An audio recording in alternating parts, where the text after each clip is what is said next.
Data are either categorical or quantitative. Categorical data are often referred to as qualitative data because the data can be grouped in categories. Each element has an attribute or quality. Categorical data has either nominal or ordinal scale and can be either numeric or non-numeric.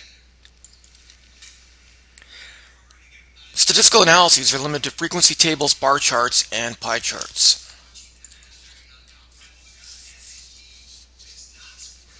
A frequency distribution is a tabular summary of data showing the frequency or number of items in each of several non-overlapping classes. The objective is to provide insights about the data that cannot be quickly obtained by looking only at the original data. The Murata Inn example here shows the results of a sample of 20 guest responses to the hotel's customer survey. The survey asked customers to rate Murata's quality as being excellent, above average, average, below average, or poor.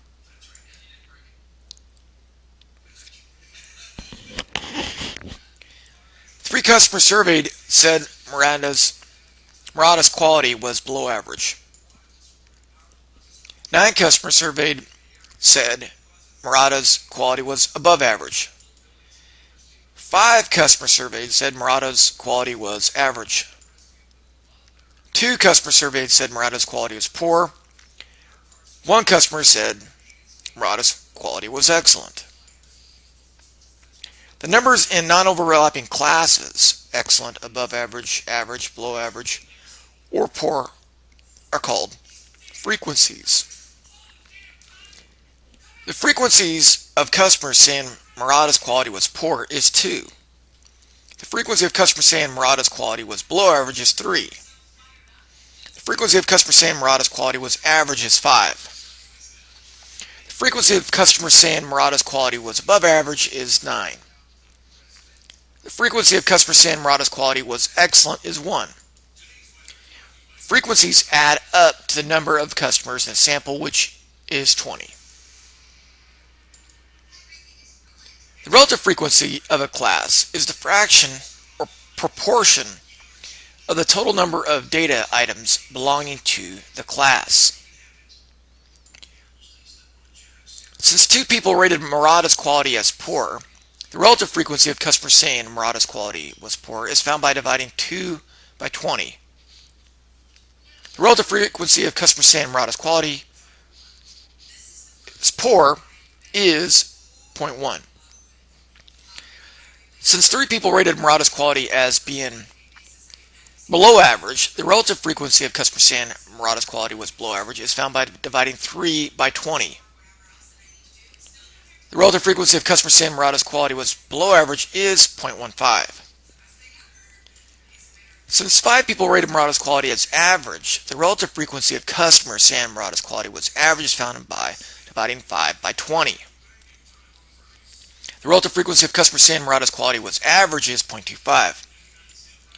Since 9 people rated Murata's quality as above average, the relative frequency of customers saying Murata's quality was above average is found by dividing 9 by 20. The relative frequency of customers saying Murata's quality was above average is 0.45.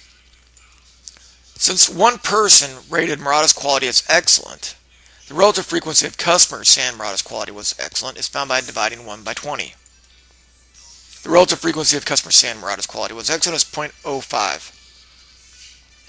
The relative frequency distribution is a tabular summary of a set of data showing the relative frequency for each class. The sum of relative frequencies equals 1. Percent frequencies are found by multiplying relative frequencies by 100, and they sum up to 100. Bar charts can use frequencies, relative frequencies, or percent frequencies. Since the y-axis on the one labeled below is labeled frequency, we want to construct a bar graph for the frequency of a customer ratings at Murata Inn. Since the frequency of customers saying Murata's quality was poor is equal to 2, the bar for this category stops at 2. Since the frequency of customers saying Murata quality was below average is 3, the bar for this category stops at 3. Since the frequency of customers saying Murata's quality was average is 5, the bar for this category stops at 5. Since the frequency of customers saying Murata's quality was above average is 9, the bar for this category stops at 9. Because the frequency of customers saying Murata's quality was excellent is equal to 1, the bar for this category stops at 1. Notice there are gaps in between the bars. This is not the case when the variable has interval or ratio scale. The pie chart is commonly used as a graphical device for presenting relative or percent frequency distributions for qualitative data. You begin by first drawing a circle. The relative frequencies are used to divide the circle into sectors that correspond to the relative frequency for each class. The above average class has a relative frequency of 0.45, so it consumes nearly half of the circle. The average class has a relative frequency of 0.25, so it consumes a quarter of the circle. The below average class has a relative frequency of 0.15, so it consumes less than a quarter of the circle. The poor class has a relative frequency of 0.1, so its slice of the pie is slightly less than the slice corresponding to below average class. The excellent class has a relative frequency of 0.05, so it consumes the remaining part of the circle that should be smaller than the slice corresponding to poor class. The pie chart imparts information in an efficient and compact manner. Insights gained from Murata in pie chart includes: 1/2 of customers surveyed gave Murata a quality rating of above average or excellent. Now this should please the manager. On the other hand, for each customer who gave the hotel an excellent rating, there were 2 customers who gave the hotel a poor rating. This should not be well received by the manager. Recall from Chapter 1 that quantitative data uses numeric values to indicate how much or how many. Quantitative data can be discrete or continuous. The number of cans of Coca-Cola sold by the gas station near your house is an example of a discrete variable.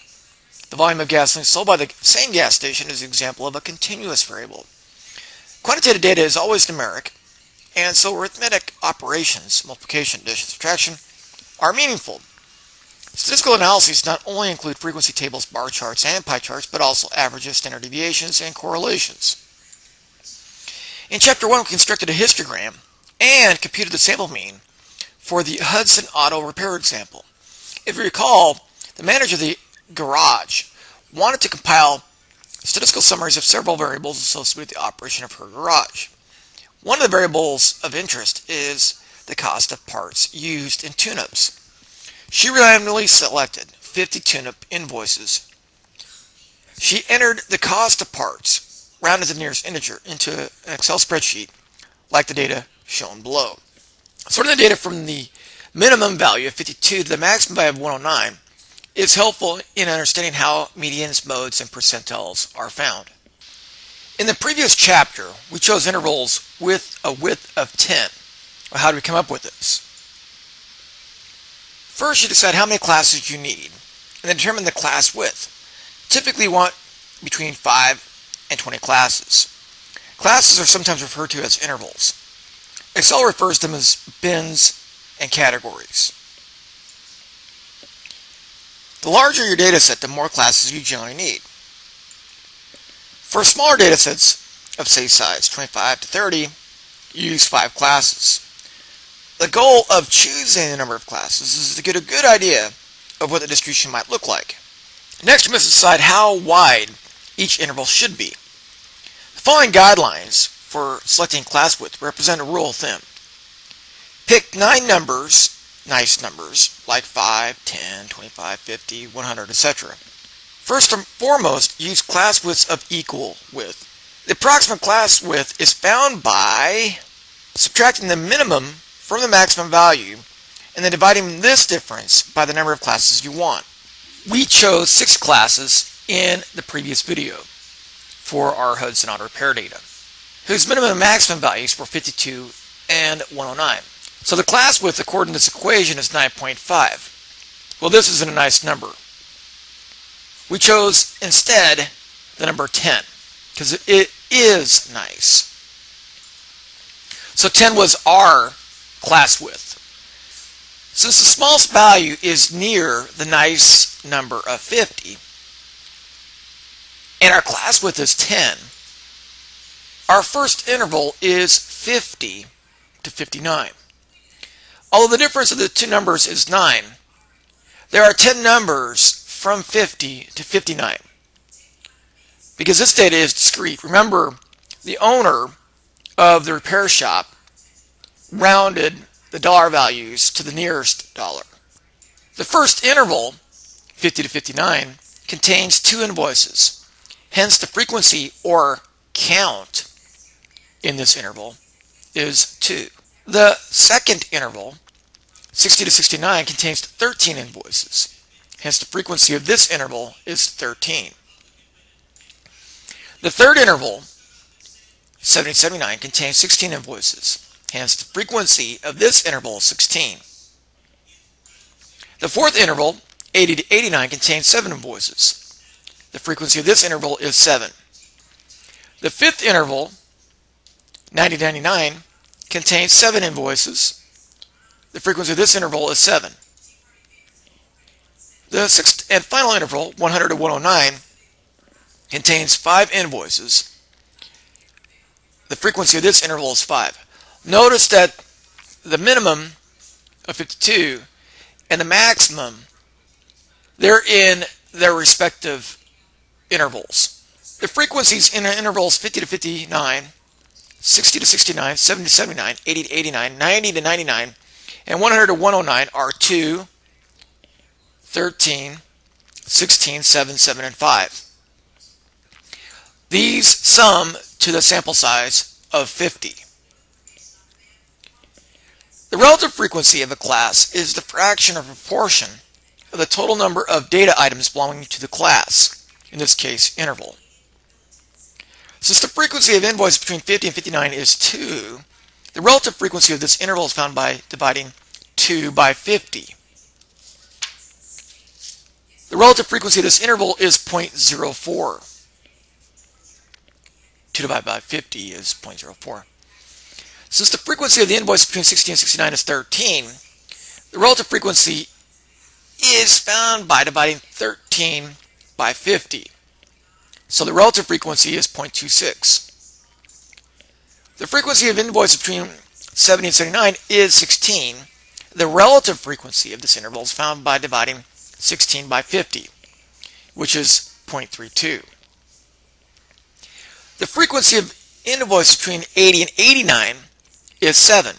The relative frequency of this interval is found by dividing 7 by 50, or 0.14. The frequency of invoice between 90 and 99 is 7. The relative frequency of this interval is found by dividing 7 by 50, which is 0.14. The frequency of invoice between 100 and 109 is 5. The relative frequency of this interval is found by dividing 5 by 50. So the relative frequency of the last interval is 0.1. The sum of relative frequencies is always 1. The sum of frequencies is always n, in this case 50. The percent frequency of interval 50 to 59 is found by multiplying the relative frequency, 0.04, by 100, which is 4%. The percent frequency of interval 60 to 69 is 26%. The percent frequency of interval 70 to 79 is 32%. The percent frequency of interval 80 to 89 is 14%. The percent frequency of interval 90 to 99 is 14%. The percent frequency of interval 100 to 109 is 10%. the sum of percent frequencies always equals 100%. Histogram is a bar graph, but a bar graph is not necessarily a histogram. The bars of a histogram have no gaps between them, and their widths are equal to the width of the intervals used in the frequency table. If percent frequencies are used, the histogram is a percent frequency histogram. In this diagram below, the y-axis says frequency. So we're going to construct a frequency histogram. Since the frequency of interval 50 to 59 is 2, the bar corresponding to this interval stops at 2. Since the frequency of interval 60 to 69 is 13, the bar corresponding to this interval stops at 13. Since the frequency of interval 70 to 79 is 16, the bar corresponding to this interval stops at 16. The frequency of interval 80 to 89 is 7. The bar corresponding to this interval stops at 7. The frequency of interval 90 to 99 is 7. The bar corresponding to this interval stops at 7. The frequency of interval 100 to 109 is 5. The bar corresponding to this interval stops at 5. The area, the total area of the red bars is 50. If this were a percent frequency histogram, the red bars would have an area equal to 100%. If this were a relative frequency histogram, the red bars would have an area equal to 1. Now the histogram estimates a true distribution of tune-up parts cost. In most cases, we won't know the true distribution of this variable. The area under the true distribution is equal to 1. For the same reason, the bars of a relative frequency histogram have an area equal to 1. The histogram suggests the data is positively skewed, or skewed right, since the right tail, the bars corresponding to intervals 80 to 110, is longer than the left one, the bar corresponding to interval 50 to 59. A histogram graph using data from a sample drawn from a symmetric distribution, heights and weights of people, will be symmetric with a skew equal to 0. Note, the mean and skew are sample statistics if computed from sample data. When skew equals 0, the left tail is a mirror image of the right tail. A histogram graph using data from a sample drawn from a distribution that is moderately skewed left will have a tail, left tail, that is slightly longer than its right tail. When the left tail is slightly longer than the right one, the skew is close to 0, but negative. A histogram graph using data from a sample drawn from a distribution that is moderately skewed right will have a right tail slightly longer than its left one. When the right tail is slightly longer than the left one, the skew is close to 0, but positive. A histogram graph using data from a sample drawn from a distribution that is heavily skewed right will have a right tail much longer than its left one. When the right tail is much longer than the left one, the skew is positive and large. The cumulative frequency distribution shows a number of items with values less than or equal to the upper limit of each class. The cumulative frequency of interval 50 to 59 is the frequency of invoices with parts costing at most $59, which equals 2. The cumulative frequency of interval 60 to 69 is the frequency of invoices with parts costing at most $69. Since there are 2 invoices between 50 and 59 and 13 invoices between 60 and 69, the cumulative frequency is 15. The cumulative frequency of interval 70 to 79 is the frequency of invoices with parts costing at most $79. Since there are 2 invoices between 50 and 59, 13 invoices between 60 and 69, and 16 between 70 and 79, the cumulative frequency of this interval is 31. The cumulative frequency of interval 80 to 89 is the frequency of invoices with parts costing at most $89. Since there are 2 between 50 and 59, 13 between 60 and 69, 16 between 70 and 79, and 7 between 80 and 89, the cumulative frequency of this interval is 38. The cumulative frequency of interval 90-99 is the frequency of invoices with parts costing at most $99. There are 2 between 50 and 59, 13 between 60 and 69, 16 between 70 and 79, 7 between 80 and 89, and 7 between 90 and 99. The cumulative frequency of this interval is 45. The cumulative frequency of the final interval is always equal to the sample size, which is 50. The cumulative relative frequency distribution shows a proportion of items with values less than or equal to the upper limit of each class. All the cumulative relative frequencies are between 0 and 1. Since the cumulative relative frequency of invoices with parts costing at most $59 is 2, the cumulative relative frequency of this interval is found by dividing 2 by 50, which is 0.04. The cumulative frequency of invoices with parts costing at most $69 is 15. The cumulative relative frequency of this interval is found by dividing 15 by 50, which is 0.30. The cumulative frequency of invoices with parts costing at most $79 is 31. The cumulative relative frequency of this interval is found by dividing 31 by 50, which is 62, or 0.62. Since the cumulative relative frequency of invoices with parts costing at most $89 is 38, the cumulative relative frequency of this interval is found by dividing 38 by 50, which is 0.76. The cumulative frequency of invoices with parts costing at most $99 is 45. The cumulative relative frequency of this interval is found by dividing 45 by 50, which is 0.90. Since the cumulative frequency of invoices with parts costing at most $109 is 50, the cumulative relative frequency of this interval is found by dividing 50 by 50, which is 1. The cumulative relative frequency of this interval is 1 and is always 1 because it is the final interval. And the final interval of any cumulative relative frequency is always equal to 1. The cumulative percent frequency distribution shows a percentage of items with values less than or equal to the upper limit of each class.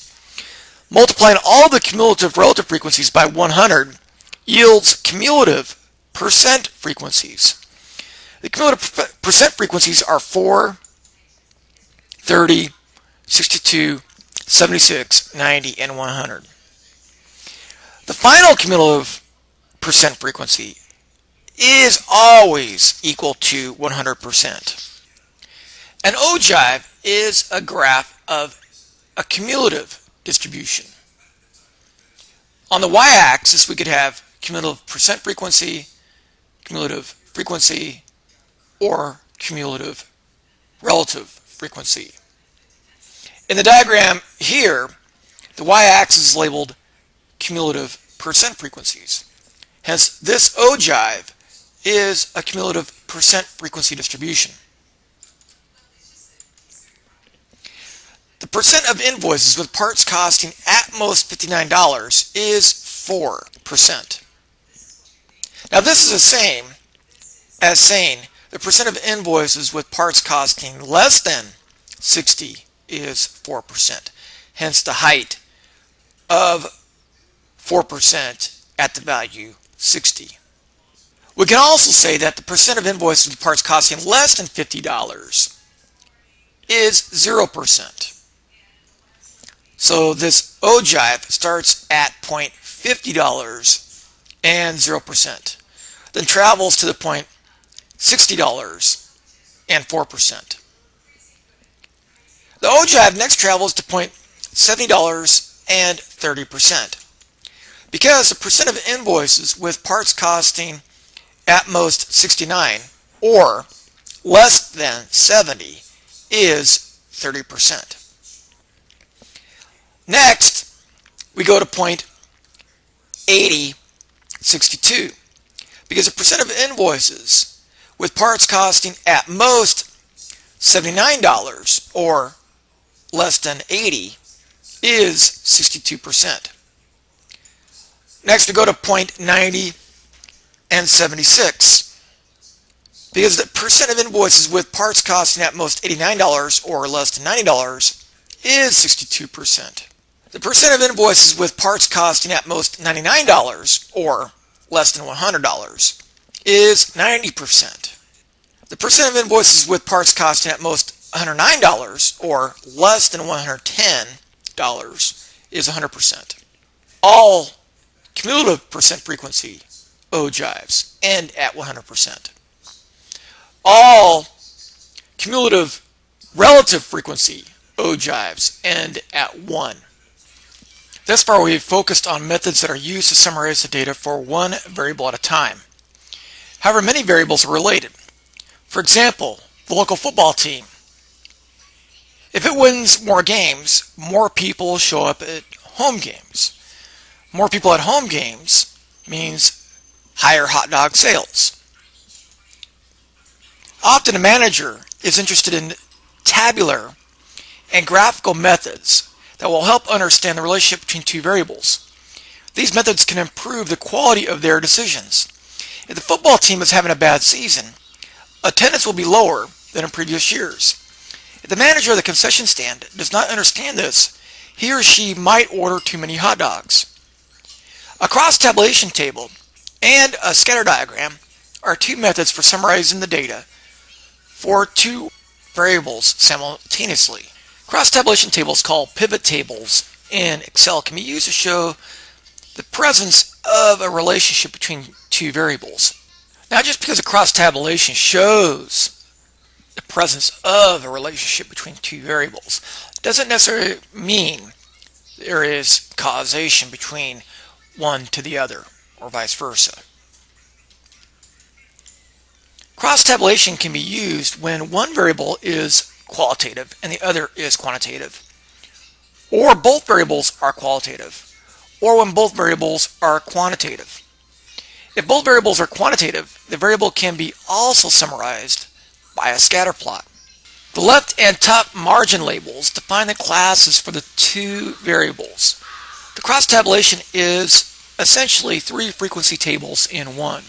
The data for this example is contained in an Excel file called fingerlakeshomes.xls. There are two variables in this data set.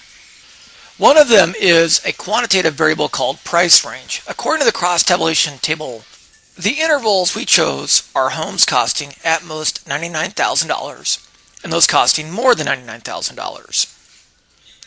The other variable is qualitative. Homes sold in Finger Lakes are either colonial, log, split, or A-frame. There are 18 homes that are of colonial style and less than or equal to $99,000. 6 are log and priced at $99,000 or less. 19 are split and priced at $99,000 or less. 12 are A-frame and priced at $99,000 or less. 12 are colonial and priced at more than $99,000. 14 are log and priced at more than $99,000. 16 are split and priced at more than $99,000. And 3 are A-frame and priced at more than $99,000. 55 are priced at $99,000 or less. 45 are priced at more than $99,000. 30 are colonial, 20 are log, 35 are split, and 15 are A-frame. There are a total of 100 homes in this data. The greatest number of homes in the sample, 19, are split level and priced at less than or equal to $99,000. Only 3 homes in the sample are A-frame and priced at $99,000 or more. The leftmost and rightmost columns comprise a frequency distribution for the price range of homes. The frequency in this table sums the size of the sample, which is 100 homes. The top and bottom rows comprise a frequency distribution for home style. The frequencies in this table sum the size of the sample, which is 100 homes. The table inside the margin comprises a frequency distribution for joint events. A joint event is, for example, the event that a home is colonial and has a price that is less than or equal to $99,000. The sum of these frequencies in this yellow box add up to 100. Converting the entries in a cross-tabulation table into row percentages or column percentages provides additional insight about the relationship between the two variables. Row percentages and column percentages will be referred to as conditional probabilities in future videos. In this example, row percentages are probabilities conditional on home price. To compute row percentages, ignore the column totals. The row percentage in the first row and first column is found by dividing 18 by 55. The resulting value can be interpreted as a probability of a randomly chosen home being colonial given it is priced at $99,000 or less, which is equal to 0.3273 or 32.73%. The next row percentage in the top row is found by dividing 6 by 55. The resulting value can be interpreted as a probability of a randomly chosen home being log given it is priced at $99,000 or less, which is equal to 0.1091 or 10.91%. The next row percentage in the top row is found by dividing 19 by 55. The resulting value can be interpreted as the probability of a randomly chosen value being split given it is priced at $99,000 or less, which is equal to 0.3455 or 34.55. The last row percentage in the top row is found by dividing 12 by 55. The resulting value can be interpreted as a probability of a randomly chosen home being A-frame given its price is $99,000 or less, which is equal to 0.2182 or 21.82%. The top row of the row percentages table is a frequency distribution. Hence, the sum of these percent frequencies is 100%. The row percentages in the second row and first column is found by dividing 12 by 45. 45. The resulting value can be interpreted as a probability of a randomly chosen home being colonial given its price is more than $99,000. It is equal to 0.2667 or 26.67%. The next row percentages is found by dividing 14 by 45. The resulting value can be interpreted as the probability of a randomly chosen home being log given it is priced at more than $99,000. It is equal to 0.3111 or 31.11%. The next row percentage is found by taking 16 and dividing it by 45. It can be interpreted as the value or the probability of a randomly chosen home being split given it's priced at more than $99,000. It is equal to 35.56%. The next row percentage in this row is found by dividing 3 by 45. It can be interpreted as a probability of a randomly chosen home being A-frame given it is priced at more than $99,000. It is equal to 6.67%. The bottom row of percentages is a frequency distribution itself, and the sum of these values is 100%. In our example, we can compute column percentages as probabilities conditional on home style. We're going to ignore the row totals. The column percentage in the first row and first column is found by dividing 18 by 30. The resulting value can be interpreted as a probability of a randomly chosen home being priced at $99,000 or less given it is colonial, which is equal to 60%. The next column percentage in the first column is found by dividing 12 by 30. The resulting value can be interpreted as the probability of a randomly chosen home being priced at more than $99,000 given its colonial, which is equal to 40%. The first column of column percentages is a frequency distribution, and their sum is 100. The column percentage in the first row and second column is found by dividing 6 by 20. The resulting value can be interpreted as the probability of a randomly chosen home being priced at $99,000 or less given it is log, which is equal to 30%. The next column percentage in the second column is found by dividing 14 by 20. The resulting value can be interpreted as the probability of a randomly chosen home being priced at more than $99,000 given it as log, which is equal to 70%. The second column of column percentages is a frequency distribution. Hence, the sum of these frequencies, percent frequencies, is 100%. The column percentage in the first row and third column is found by dividing 19 by 35. This can be interpreted as the probability of a randomly chosen home being priced at $99,000 or less given its split, which is equal to 54.29%. The next column percentage in the third column is found by dividing 16 by 35. It can be interpreted as a probability of a randomly chosen home being priced at more than $99,000 given a split, which is 45.71%. This third column of percentages is a frequency distribution, and its sum is 100%. The column percentage in the first row and fourth column is found by dividing 12 by 15. The resulting value can be interpreted as a probability of a randomly chosen home being priced at $99,000 or less given its A-frame, which is equal to 80%. The next column percentage in the fourth column is found by dividing 3 by 15. The resulting value can be interpreted as the probability of a randomly chosen home being priced at more than $99,000 given it is A-frame. It is equal to 20%. The fourth column of column percentages is a frequency distribution. Hence, the sum of these percent frequencies is 100%.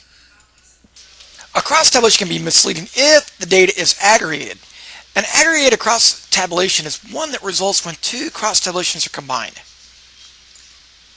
The aggregated cross tabulation can, in some instances, provide a decision maker with a flawed conclusion. One must be very careful when drawing conclusions about the relationship between two variables in an aggregated cross tabulation because of a phenomenon called Simpson's paradox. Simpson's paradox is a situation in which the conclusions based upon aggregated cross tabulation can be completely reversed if we look at unaggregated data. A famous Simpson's paradox looked at death penalty rates of black and white convicted murderers, which found that whites had a slightly higher death penalty rate when an aggregated cross tabulation is used. However, when cross tabulations are disaggregated by race and of the victim and the convict, black convicts had higher death penalty rates in both cases. Another famous Simpson's paradox involves the University of California at Berkeley. In 1973, there were 12,763 applicants for graduate admission. 8,442 were male and 4,321 were female. That year, 3,738 and 1,494 males and females were admitted respectively. Building an aggregated cross tabulation is straightforward. The frequencies from the previous slide have already been entered in this table below. 8,442 males, 4,321 females, 12,763 total applications to graduate programs at UC Berkeley, 3,738 males admitted, 1,494 females admitted. To complete this table, add the two frequencies in the admitted column. The sum of these frequencies says that 5,232 students were admitted to UC Berkeley's graduate school. Next, in the male row, subtract the frequency of male applicants accepted, 3,738, from the frequency of male applicants, 8,442. Hence, the frequency of male applicants denied was 4,704. Do the same thing with females. And then add these two values together to get the total denied. 7,531 students were not admitted to UC Berkeley's graduate school program. Dividing all the frequencies in the aggregated cross tabulation generates what we will call the joint probability table in Chapter 4. Male and female acceptance rates will appear in the first two rows of the first column of this table here. The relative frequency of male applicants, this value here, is computed by dividing the frequency of male applicants, 8,442, by the frequency of applicants, 12,763. Hence, the relative frequency of male applicants is 0.6614. The relative frequency of female applicants is computed by dividing the frequency of female applicants, 4,321, by the frequency of applicants, 12,763. Hence, the relative frequency of female applicants is 0.3386. These sum to 1. The relative frequency of male applicants denied admission is computed by dividing the frequency of males denied by the frequency of applicants, 12,763. Hence, the relative frequency of male applicants denied admission was 0.3686. The relative frequency of female applicants denied admission is computed by dividing the frequency of females denied, 2,827, by the frequency of applicants, 12,763. Hence, the relative frequency of female applicants denied admission was 0.2215. The relative frequency of denying applicants admission is computed by dividing the frequency of students denied, or applicants denied, 7,531, by the total number of applicants, 12,763, which equals 0.5901. Now, this 0.5901 is also found by adding these two relative frequencies. This value here is going to be called the marginal probability in Chapter 4. These two values here are called joint probabilities in Chapter 4. The male acceptance rate cited by the female applicant alleging UC Berkeley's admission policies to discriminate against women was computed by dividing the frequency of males admitted, 3,738, by the frequency of applicants, 12,763. Hence, the male acceptance rate in 1973 at UC Berkeley was 0.2929. The female acceptance rate is computed by dividing the frequency of females admitted, 1,494, by the frequency of applicants, 12,763. The female acceptance rate was 0.1171 in 1973 at UC Berkeley, which is much lower than the male acceptance rate. To get the acceptance rate overall, one takes the number that are admitted divided by the total number of applicants, which in this case equals 0.4099. Now, again, this is a marginal probability of being admitted. These two here are joint probabilities. This is the probability that a male is admitted, this is the probability that a UC Berkeley Graduate School applicant is male and admitted. This is the probability that a UC Berkeley Graduate School applicant is female and admitted. Again, the male acceptance rate appears to be higher when the data is aggregated. The lawyers representing the University of California, Berkeley used data disaggregated to the department level. This is the appropriate way of summarizing data because admission decisions are made at the department level. In 1973, the university had 101 different graduate departments. We are only going to look at the top two departments, which we call departments A and B. The disaggregated admissions data is given in the tables below.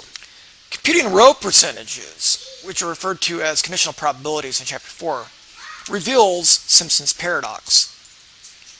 The relative frequency of males admitted, given they applied to Department A's graduate program, is computed by dividing the frequency of males admitted to Department A's graduate program, 512, by the frequency of males that applied to Department A's graduate program, 825.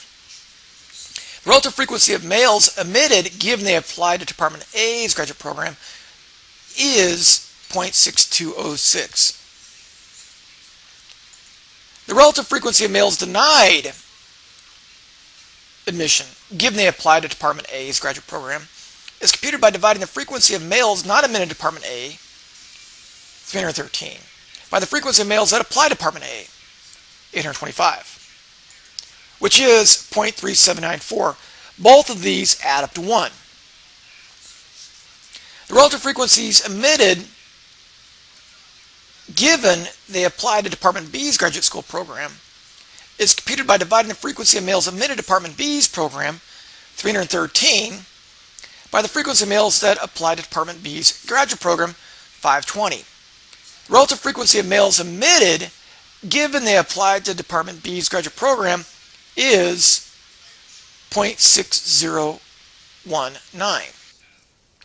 The relative frequency of males denied admissions given they applied to Department B's graduate program is computed by dividing the frequency of males not admitted to Department B's program, 207, by the frequency of males that applied to Department B's graduate program, 520.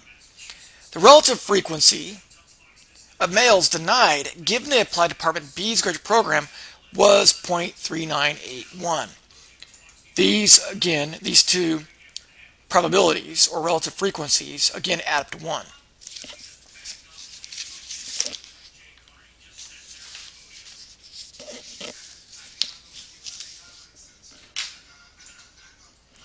The relative frequency of females admitted given they apply to Department A's graduate program is computed by dividing the frequency of females admitted to Department A's graduate program, 89, by the frequency of females that apply to Department A's graduate program, 108.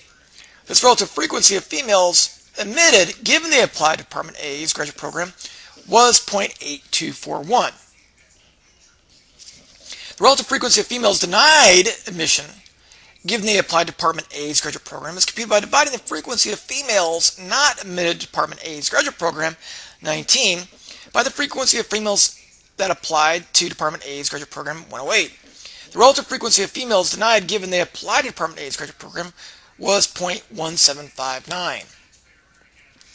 These two probabilities, or relative frequencies, add up to 1. The relative frequency of females admitted given they applied to Department B's graduate program is computed by dividing the frequency of females admitted to Department B's graduate program, 17, by the frequency of females that applied to Department B's graduate program, 25. The relative frequency of females admitted given they applied to Department B's graduate program was 0.680. The relative frequency of females denied given they applied to Department B's graduate program is computed by dividing the frequency of females not admitted to the Department B's graduate program, 8, by the frequency of females that applied to Department B's graduate program, 25. The relative frequency of females denied admission given they applied to Department B's graduate program was 0.3200. And these two add up to 1 again. The female acceptance rates are higher in both departments. In actuality, they were higher in all 101 graduate programs. This is the Simpson's paradox. At the aggregated level, males have higher acceptance rates. By department, the acceptance rates are higher than their male counterparts. When two variables are quantitative, a cross-tabulation or scatter plot can be used to determine if they are related. A scatter diagram is a graphical representation of the relationship between two quantitative variables. One variable is shown on the horizontal axis. The variable on the horizontal axis is generally called the independent variable. The dependent variable is typically on the vertical axis, unless you're in microeconomics. The pattern of the plotted points suggests the overall relationship between the two variables. The pattern can suggest a positive or negative relationship between the two variables, but can also suggest that there is no relationship between them as well. A line that best fits the data is called a regression line. Excel calls this a trend line. This line is an approximation of the relationship between the two variables. It can also be thought of as an expectation of what to expect given the value of x. The closer the points lie to the line, the stronger is the relationship between the variables. A negative relationship is probable if the points in a scatter plot are lower as the values of the variable on the horizontal axis increase. So when x is 0.50, y is 21. When x is 5, y is 2, Then you plot the other points in there. And this relationship, the relationship between y and x, does appear to be negative.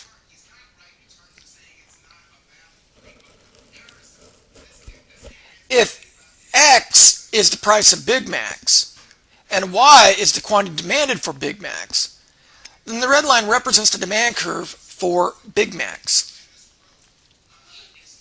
A positive relationship is probable if the points in the scatter plot are higher in general as the values of the variable on the horizontal axis increase. A researcher plots 13 points. In total, these points suggest there is a positive relationship between y and x.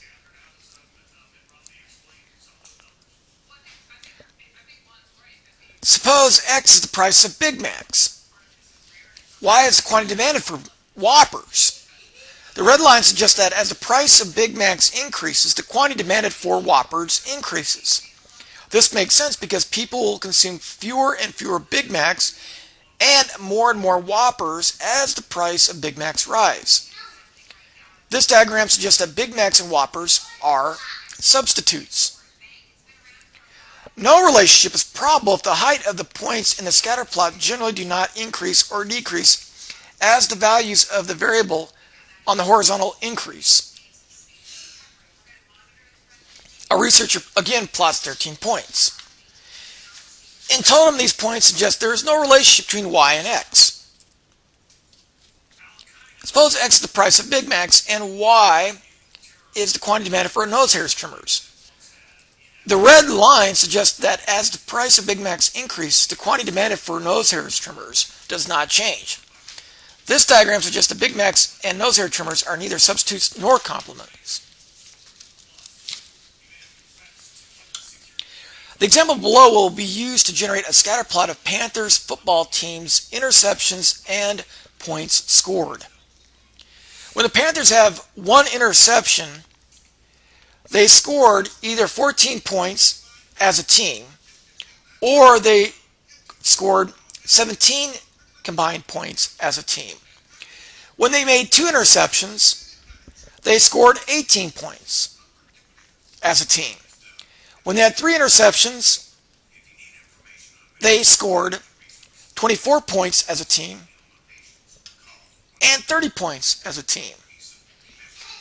In total, it seems that this data is suggesting that as interceptions increase, points scored increases. This is easier to see with a scatter plot. Plotting the points in the previous table generates a scatter plot with the number of points scored on the y-axis and the number of interceptions on the x-axis. In the first game, the Panthers had one interception and scored 14 points in total. In the second game, the Panthers had three interceptions and scored 24 points as a team. In the third game, the Panthers had two interceptions and scored 18 points.